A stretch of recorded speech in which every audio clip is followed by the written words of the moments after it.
Thursday, 9th week, Year B, on the memorial and the feast of St. Charles Lwanga. Today's reading from the book of Tobit, chapter 6, verses 10 to 11, then chapter 7, 1 to 17, and chapter 8, verses 4 to 9. When Tobias and Raphael had traversed the 325 miles to the Median capital, the angel informed Tobias of the event that will take place in Ecbatana. The section serves two functions.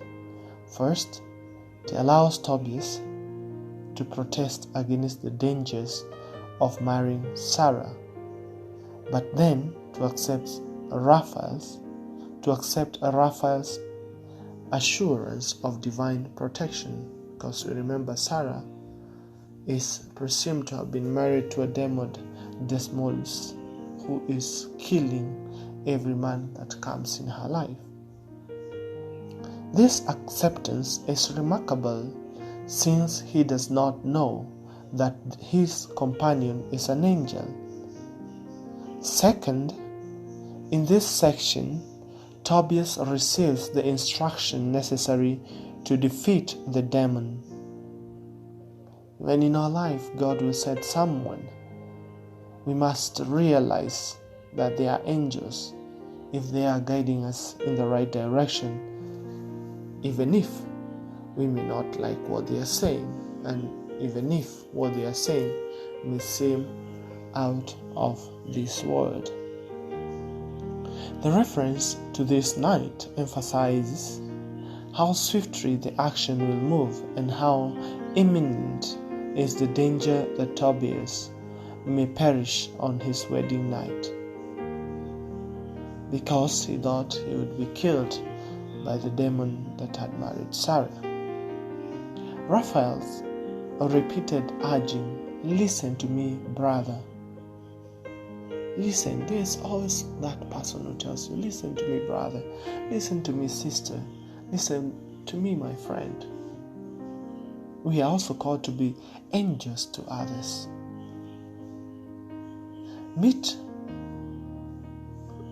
And every time the angel says this, he meets resistance, or he is met with resistance from Tobias. Sometimes he resists people who might be for us the remedy of our problems.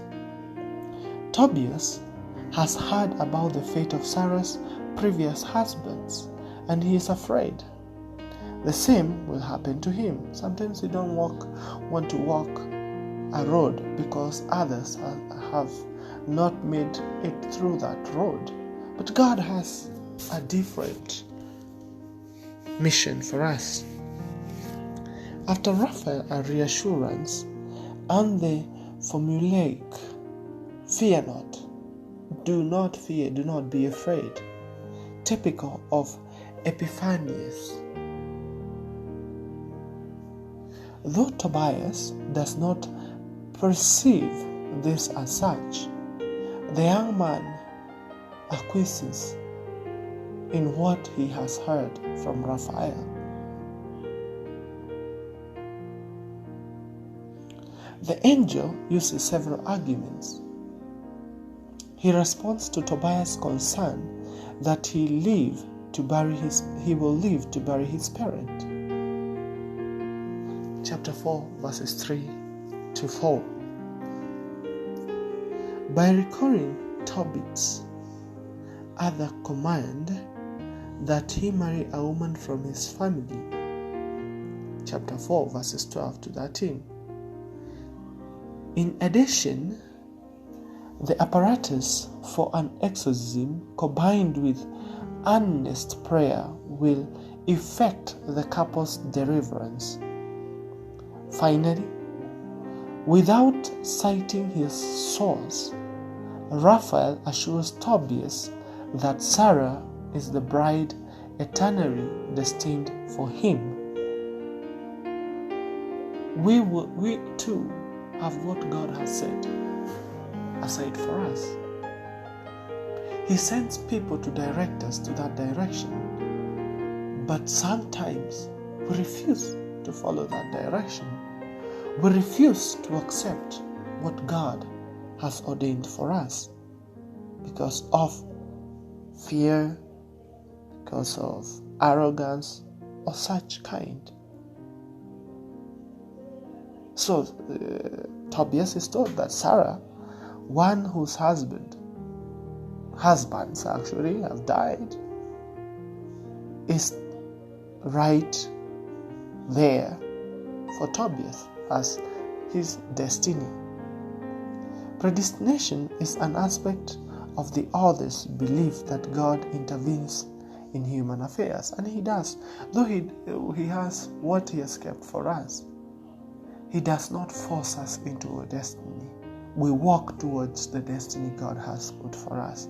There's human effort. If Tobias goes against what Raphael is telling him, then even though his destiny is assured, is there in God's mind and is assured in God's plan, will not get to it. So we too, our destiny is there, but we have to walk towards it. This lengthy section solves the second of the problems in chapter 3. Sarah is healed when Tobias and Raphael dispose of Asmodeus. Moreover, Tobias' marriage fulfills Tobit's commandment in chapter 4, verses 12 to 13, and dramatizes the importance of endoogamy.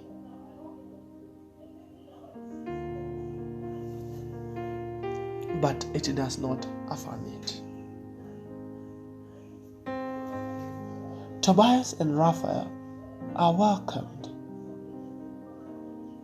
Once Tobias has agreed to marry Sarah, he is anxious to be taken to her house, where he is welcomed with great emotions, as in chapter 6, verse 13. The author assumes that news traveled through the Mesopotamian Israelite communities. Although Tobit is healthy and alive, Raguel finds incongruous the blindness of a man who fits the Greek ideal of goodness and nobility.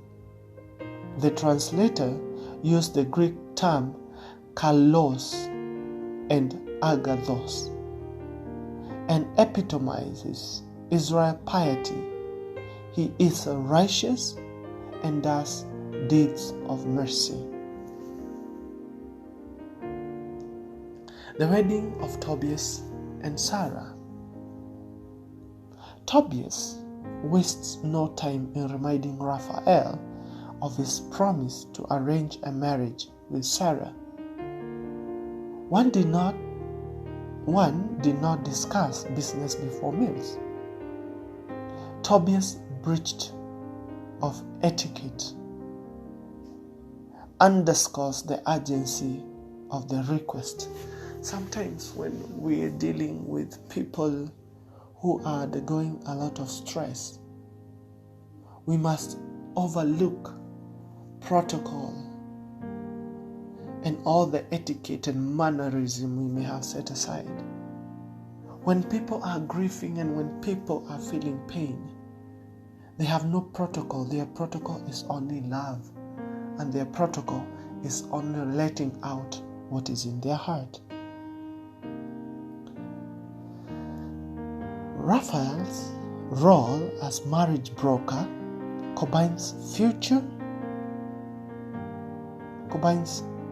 features from Genesis 24, where Abraham sends a servant to find a wife for Isaac, promising that an angel would accompany him. That is Genesis chapter 24, verse 7 and 14. So Raphael here becomes a matchmaker, but he is a divine matchmaker, one who comes to bring good tidings to us. Marriage is an union, And when we are in union with God, our marriage is sure and it brings good tidings. Tobias need not worry.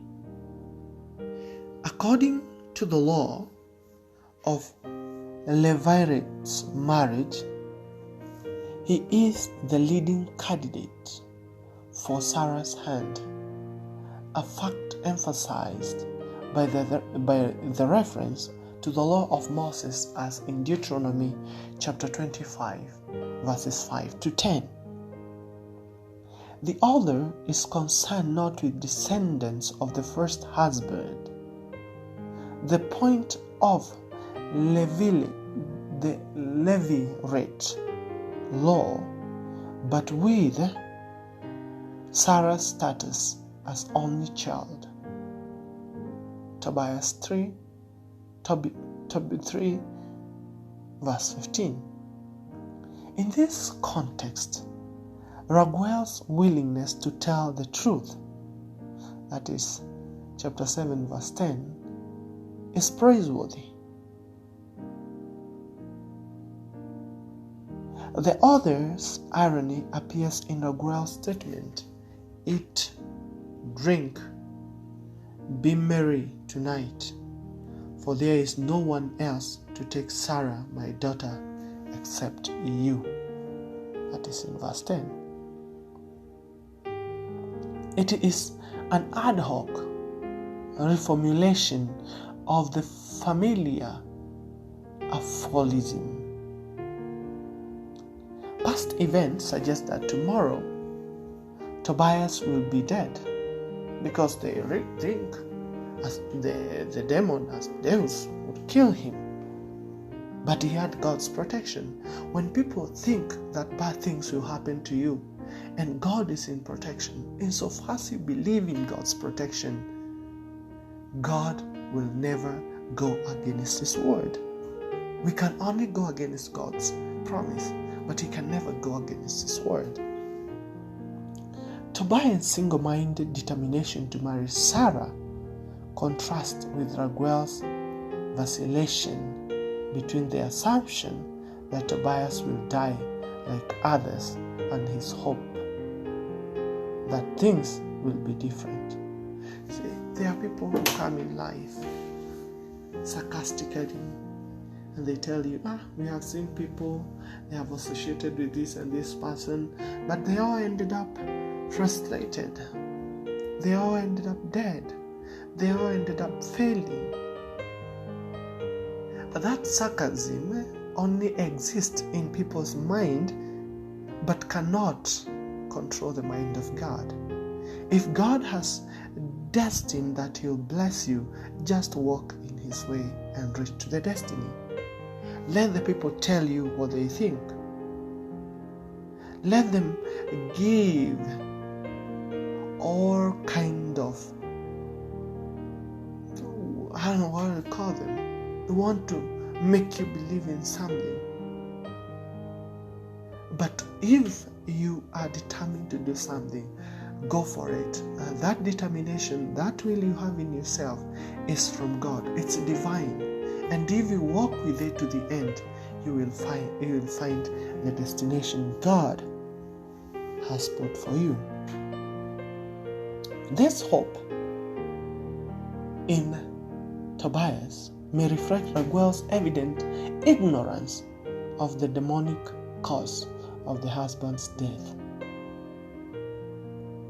The brief description of the wedding ceremony sheds a little light on the details of such occasions. The document that Raguel writes is not the ketubah,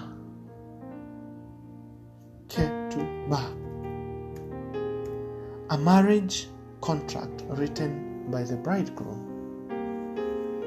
well known from rabbinic writings. She's not still convinced. She does not still trust.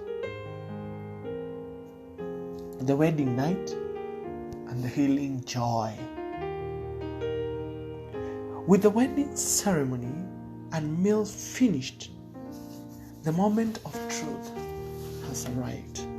The moment of God's revelation to reveal the truth and dispel the darkness of demons, of lies, of maltreatment, of people wanting to mistreat others and show as if they are not right.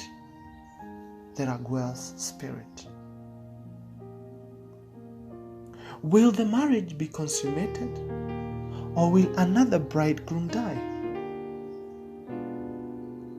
The mother is hopeful and quiet. Despite her sarcasm, she's also hopeful that all will be good, and quiets her daughter's sorrow with the doubly repeated "have courage." Darcy, have courage. Very likely a translation of the same Aramaic as Raphael's "fear not."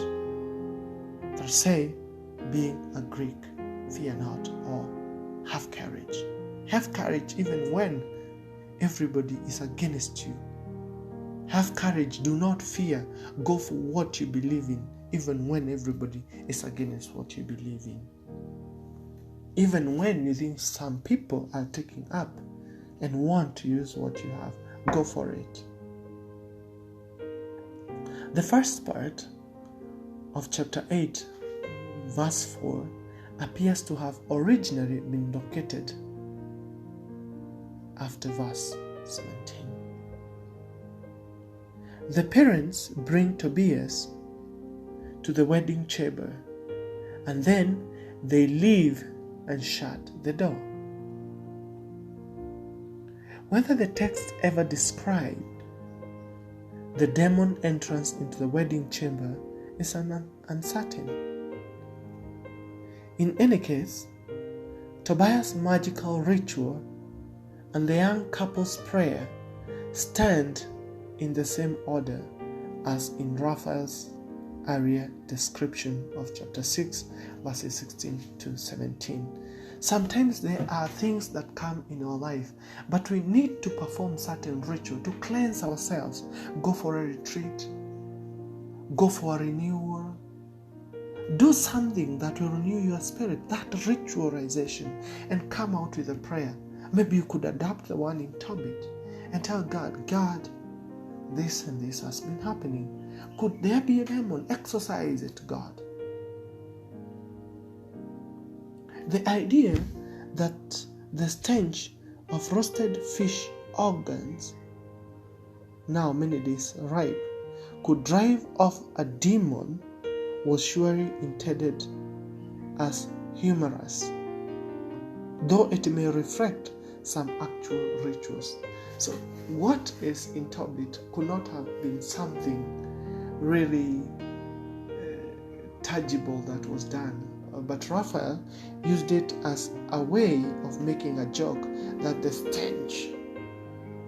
You can imagine that a rotting fish, if a fresh fish has a stench that can be repugnant or that can make you move away, what if it is rotting? You can imagine the stench. Therefore, the angel Raphael was only trying to be humorous, to tell Tobias that what he's going to do will be so strong as to push away the demon. Binding is a technical term used for incapacitating of demons. Binding.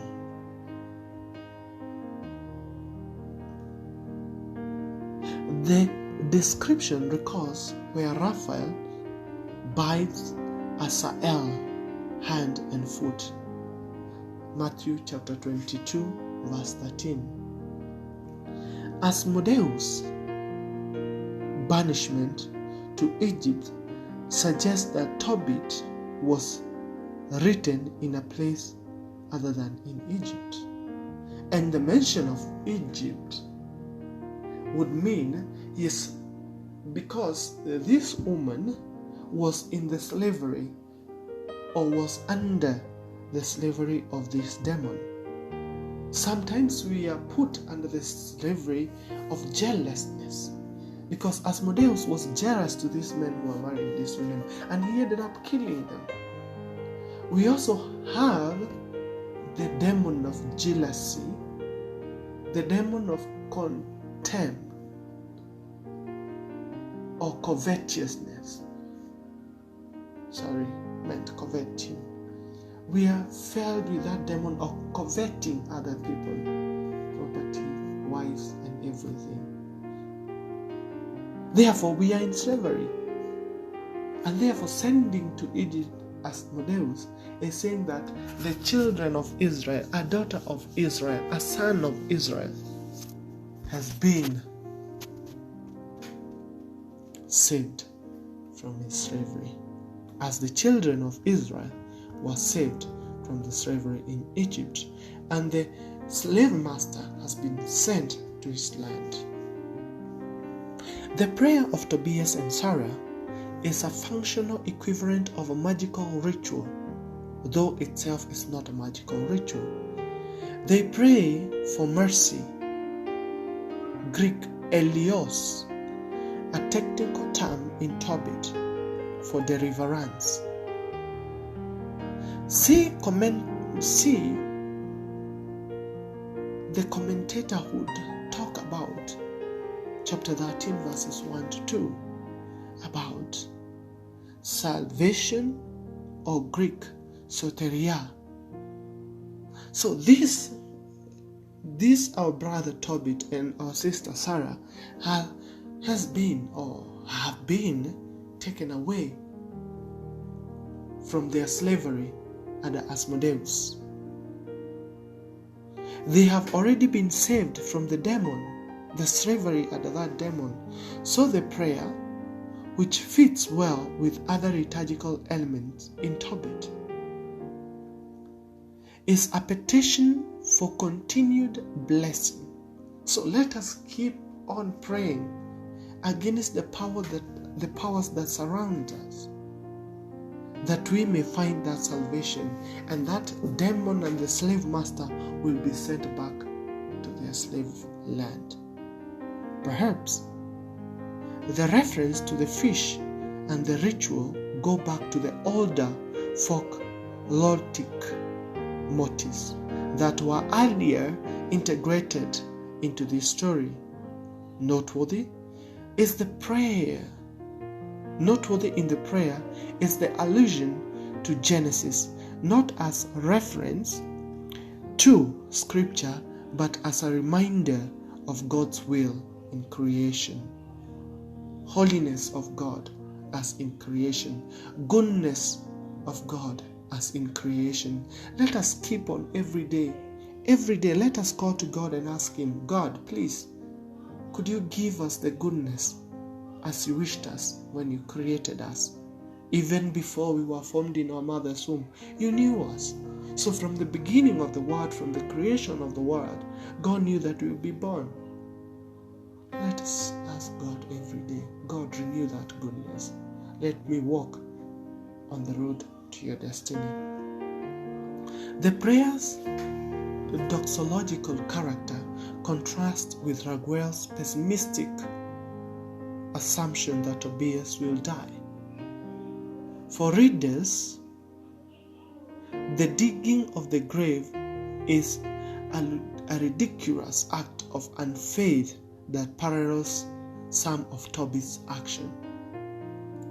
When you are doing what you love and doing what you feel your will is pushing you to do, some people are digging a grave to bury you because they think you'll be frustrated. Some people are arranging on how to put you down. But God is preparing for you a banquet before your testators, before your adversaries. That's where He's preparing a table for you. When they dig up the grave,